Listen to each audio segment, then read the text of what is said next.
नमस्कार। आज हम एक बहुत ही जरूरी मुद्दे पर बात करने वाले हैं जो भारत की हर रसोई से जुड़ा है। रसोई गैस का संकट।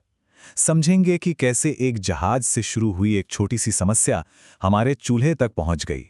साउंड बाइट इंडिया पर हमारे सभी दर्शकों का बहुत बहुत स्वागत है। कभी सोचा है कि हजारों मील दूर हो रहा कोई झगड़ा और आपके घर के पास गैस एजेंसी पर लगी वो लंबी लाइन, इन दोनों में आखिर क्या रिश्ता हो सकता है? चलिए आज इसी उलझी हुई गुत्थी को सुलझाते हैं। तो इस पूरे संकट की जो जड़ है वो एक बहुत ही खास जगह पर है। एक ऐसी जगह जिसे हम कहते हैं जियोपॉलिटिकल चोक पॉइंट। अब आप सोच रहे होंगे ये जियोपॉलिटिकल चोक पॉइंट आखिर होता क्या है। देखिए, इसे ऐसे समझिए, ये दुनिया के समुद्री रास्तों पर एक ऐसा तंग रास्ता होता है जो हमारी एनर्जी सिक्योरिटी यानी ऊर्जा सुरक्षा के लिए बहुत बहुत जरूरी है। यहाँ पर अगर जरा सी भी गड़बड़ हो जाए ना, तो इसका असर पूरी दुनिया पर पड़ता है। और हमारे संकट का जो सेंटर है वो है स्ट्रेट ऑफ हॉर्मुज। अब ये आंकड़ा जरा ध्यान से सुनिएगा। 90%, जी हाँ, 90% भारत जो एलपीजी बाहर से मंगाता है उसका लगभग 90% इसी एक रास्ते से गुजरता है। मतलब आप सोच सकते हैं कि यहां अगर एक भी टैंकर फंस गया तो पूरे देश की सप्लाई चेन हिल सकती है। और देखिए, ये जो निर्भरता है ना, ये कोई एक दो दिन में नहीं बढ़ी है। जरा इस चार्ट पर नजर डालिए। साल 2015 में हम अपनी जरूरत का करीब 47% एलपीजी इंपोर्ट करते थे और आज 2024 आते आते ये आंकड़ा 65% के भी पार चला गया है।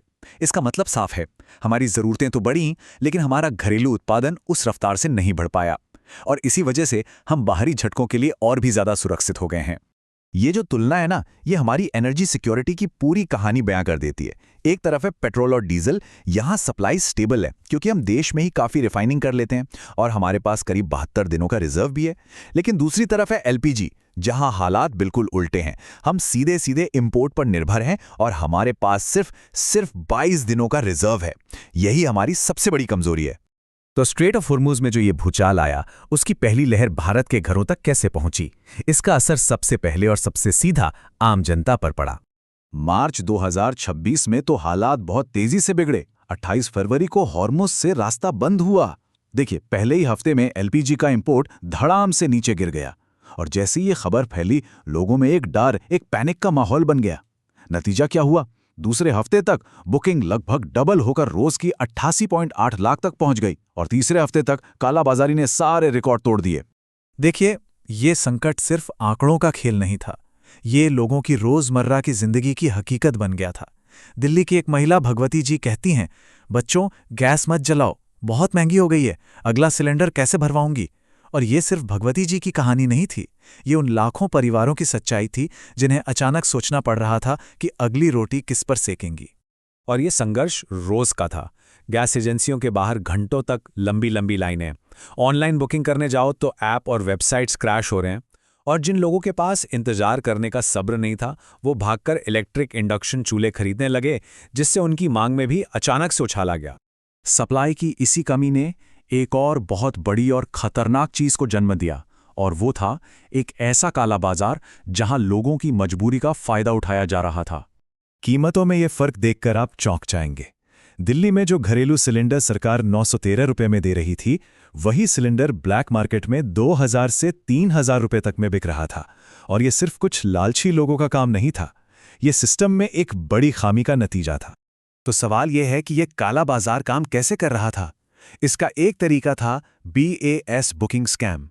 इसमें होता यह था कि डिस्ट्रीब्यूटर ऐसे घरों की पहचान करते थे जहां गैस का इस्तेमाल कम होता है, फिर उन्हें बिना बताए उनके नाम पर सिलेंडर बुक कर लेते थे। कागजों में तो दिखा दिया कि सिलेंडर डिलीवर हो गया, लेकिन असल में उस सिलेंडर को ब्लैक मार्केट में कई गुना ज्यादा दाम पर नकद में बेच दिया जाता था। और यह सब इसलिए हो पा रहा था क्योंकि सिस्टम में यह ट्रैक करने का कोई पक्का तरीका ही नहीं था कि असली उपभोक्ता को गैस मिली भी है या नहीं। इस संकट का असर सिर्फ घरों की रसोई तक सीमित नहीं था, छोटे कारोबारों पर तो जैसे क्यामत ही टूट पड़ी थी। रेस्टोरेंट, होटल, ढाबे ये सब बंद होने की कगार पर आ गए। फ्यूल का खर्चा निकालने के लिए उन्हें अपने मेन्यू के दाम 5 से 15% तक बढ़ाने पड़े। और सिर्फ यही नहीं, सिरामिक और फार्मा जैसी इंडस्ट्रीज को भी अपना प्रोडक्शन कम करना पड़ा, जिससे हमारे एक्सपोर्ट पर भी खतरा मंडराने लगा। अच्छा, तो इस पूरे मामले पर सरकार ने क्या किया? देखिए, ये सरकार के लिए एक बहुत ही मुश्किल बैलेंसिंग एक्ट था।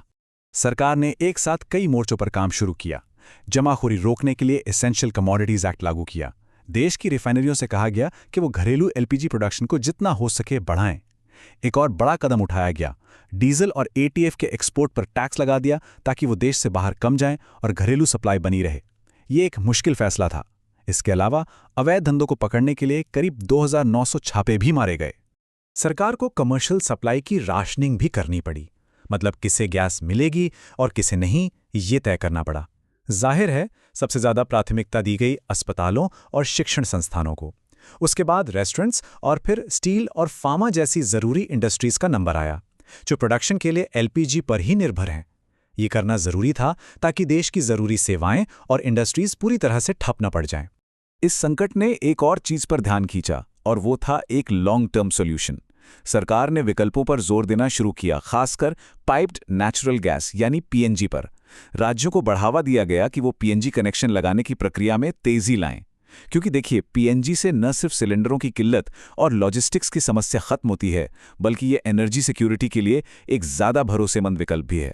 चलिए, अब इस तात्कालिक संकट से थोड़ा आगे देखते हैं और बात करते हैं लॉन्ग टर्म समाधानों की और उन सबकों की जो हमें इस संकट से सीखने को मिले। तो भविष्य का रोड मैप क्या है? सरकार का प्लान है कि इंपोर्ट पर हमारी निर्भरता को कम किया जाए। इसके लिए ऊर्जा के अलग अलग स्रोतों पर काम हो रहा है, जैसे कंप्रेस्ड बायोगैस यानी सीबीजी की ब्लेंडिंग को धीरे धीरे बढ़ाया जाएगा। हालांकि ये लक्ष्य आसान नहीं है। इसके लिए पूरे देश में एक बहुत बड़ा सप्लाई चेन और इंफ्रास्ट्रक्चर खड़ा करना होगा। इसी तरह 2030 तक हमारे टोटल एनर्जी मिक्स में नेचुरल गैस का हिस्सा बढ़ाकर 15% करने का जो टारगेट है, वो भी भारत की एनर्जी पॉलिसी में एक बहुत बड़ा शिफ्ट है। और यहीं पर आकर हम इस पूरी पड़ताल के सबसे बड़े और आखिरी सवाल पर पहुंचते हैं। इस संकट से सबक लेकर क्या भारत एक ऐसा मजबूत एनर्जी सिस्टम बना पाएगा जो भविष्य में किसी एक जगह पर होने वाली गड़बड़ी से इतना ज्यादा प्रभावित ना हो? अगर आप हमारे साथ इसी तरह की और भी गहरी पड़ताल का हिस्सा बनना चाहते हैं, तो इस प्रस्तुति को लाइक करना ना भूलें और साउंड बाइट इंडिया चैनल को जरूर सब्सक्राइब करें। बहुत बहुत धन्यवाद।